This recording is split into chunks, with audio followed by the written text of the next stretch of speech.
इस समय उत्तराखंड में रक्षाबंधन किस दिन मनाना चाहिए, ये मुझको जानना था। उत्तराखंड में ही नहीं, संपूर्ण भारतवर्ष में रक्षाबंधन 11 तारीख को ही होना चाहिए, 11 अगस्त को, और 12 अगस्त को नहीं होना चाहिए, क्योंकि ये शास्त्र सम्मत भी नहीं है और हमारे हिंदू पर्व एकता के लिए भी अच्छा नहीं है।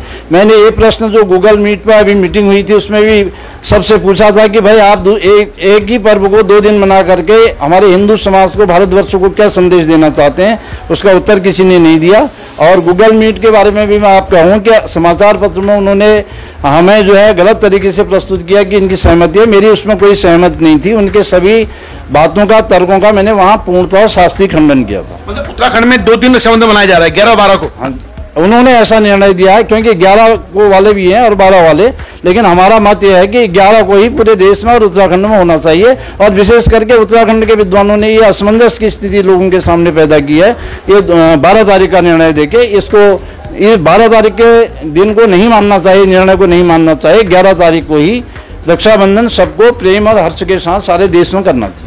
सर, मुझे ये जानना है कि जो ये 11 या 12 का जो कंफ्यूजन है, सिर्फ कुमाऊं क्षेत्र में कंफ्यूजन है या गढ़वाल के जो पंचांग करता है उनका भी, उन्होंने भी इसमें कुछ घालमेल किया है?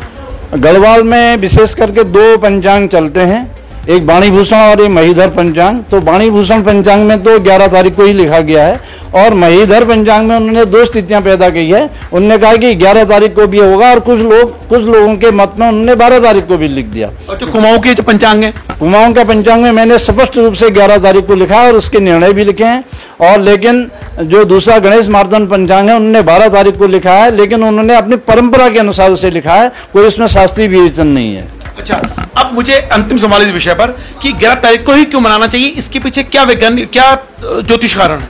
11 तारीख को इसलिए मनाना चाहिए क्योंकि हमारा जो धर्म सिंधु और निर्णय सिंधु है, उन्होंने बोला है कि जब पूर्णिमा दूसरे दिन उदय व्यापनी मतलब दूसरे दिन अर्थात 12 तारीख को 1 घंटा 36 मिनट से कम हो तो पहले दिन ही यह पर्व मनाया जाना चाहिए। सबसे मुख्य कारण इसका यही है कि दूसरे दिन हमारे पास पर्याप्त मात्रा में पूर्णिमा नहीं है और प्रतिपदा में ये किया नहीं जा सकता है, इसलिए 11 तारीख को ही होगा। लेकिन अब कुछ लोग भद्रा क्या भय उत्पन्न करके इसको डर उत्पन्न करते हैं समाज के मध्य में, समाज के मन में, समाजी लोगों के मन में।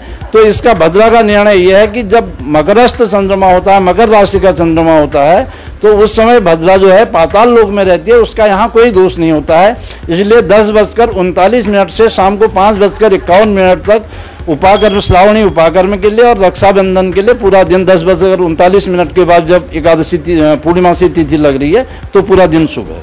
मतलब आपने ये कहा कि 11 अगस्त 2022 को ही रक्षाबंधन बनाना चाहिए और 10:39 सुबह से लेकर शाम को 5:51 तक सारा समय शुभ है। और जो लोग ये 12 तारीख को कह रहे हैं उसके अनुसार जो थोड़ा बहुत शुभ टाइम है वो कितना है? जो लोग 12 तारीख को कह रहे हैं उन्होंने अपना खुद निर्णय दिया है, आप समाचार पत्र में देख सकते हैं। उन्होंने बोला है कि केवल 7:06 तक ही कर सकते हैं सुबह, उसके बाद और नहीं कर सकते हैं। देखिए, सुबह 7 बजे तक ही आप कर सकते हैं, यानी कि 12 तारीख का तो कोई उचित बनता नहीं है। लेकिन जो इसमें आपकी भी सहमति दे दी गई गूगल मीट में जो हुआ, समाचार पत्रों ने कहा, उस पर आपने क्या टिप्पणी में? उसका मैं पूर्ण रूप से खंडन करता हूं। मैंने कहीं भी 12 तारीख का समर्थन नहीं किया है। उन लोगों ने मेरे को गलत रूप से वहां प्रस्तुत किया है, मेरा नाम डाल करके। और आश्चर्य की बात है कि जो मेरे नाम के आगे पद था डॉक्टर और आचार्य का, उसको भी उन्होंने हटा दिया, खाली रमेश जोशी लिखा है। धन्यवाद जोशी जी हमसे बात करने के लिए। फिलहाल धन्यवाद। आप लोग 11 तारीख को ही रक्षाबंधन हर्षोल्लास के साथ मनाएं।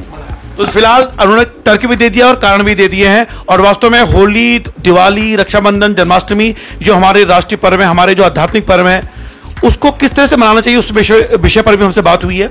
11 अगस्त को सुबह 10:39 से लेकर शाम को 5:51 तक रक्षाबंधन का त्योहार मनाया जा सकता है।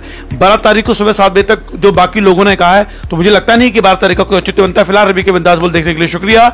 अगले एपिसोड में हम आपको बताएंगे कि वास्तव में पंचांग कैसे बनाए जाते हैं, क्या इनकी कोई वैज्ञानिक पहलू भी हैं या सिर्फ आध्यात्मिक है या ये अंधविश्वास को बढ़ाते हैं। फिलहाल अभी के बिंदास देखने के लिए शुक्रिया। अगर आप इसको फेसबुक पेज में देख रहे हैं तो प्लीज इसको फॉलो करना ना भूलें पेज को, और अगर आप यूट्यूब में देख रहे हैं तो इस चैनल को सब्सक्राइब कराना भूलें। और इस वीडियो के माध्यम से मैंने आचार्य शास्त्री जी को कहा है कि अपना यूट्यूब चैनल बनाएं और ज्ञान बांटें पूरे उत्तराखंड को, पूरे देश को। फिलहाल अभी के बिंदास बोल देखने के लिए शुक्रिया। उम्मीद करता हूं कि आपको सारे सवालों के जवाब मिल गए होंगे। तो दरअसल हमारे हिंदुस्तान में जितने भी त्योहार हैं उनको अलग अलग मनाने की परंपरा चल चुकी है। ये अहम की लड़ाई है या क्या है, तो आप तय करें। फिलहाल नियमों के तहत ये होना चाहिए कि पूरे हिंदुस्तान में हिंदू एक ही दिन एक त्योहार को मनाए।